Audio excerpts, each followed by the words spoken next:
Alors, on commence par la Flône avec Philippe Collignon. On va le retrouver dans son cabanon de l'Essonne à Saint-Jean-de-Bourgard.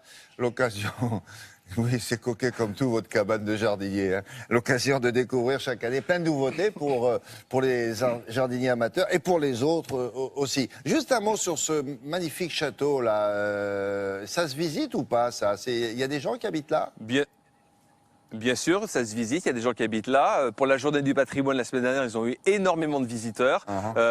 C'est un très joli château, effectivement. Il y a une grande partie sur le côté gauche que l'on ne voit pas, mais il y a de quoi faire, il y a une très belle visite à faire. Bon, alors qu'est-ce que vous nous proposez cet automne de nouveau hein? Que du nouveau on veut, Philou.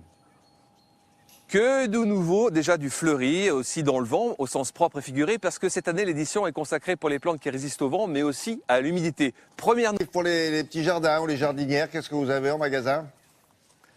nouveauté aussi, Isodon, très peu connu du grand public. Regardez cette fleur, elle est tout à fait sublime, on dirait des petites campanules. Il monte à 1 mètre de hauteur, il y a plusieurs couleurs, blanc, rose pâle, rose foncé, bleu, violet, etc. Un arbuste super résistant, moins 20 degrés, vraiment à mettre dans des terrains. Et même si vous avez un terrain à mi-ombre, ça pousse merveilleusement. Et regardez cette merveille aussi, Persicaria, pas très connu aussi du grand public. On dirait que c'est un designer qui a peint les feuilles parce qu'elles sont vraiment déjà originales, mais son grand truc, regardez, c'est ces petites boules rouges qui sont merveilleuses et qui, avec le soleil rasant de l'automne, s'illuminent. Ça, c'est vraiment une plante à mettre soit en potée dans un pot, soit dans son jardin, et ça pousse vraiment très bien, c'est très rustique.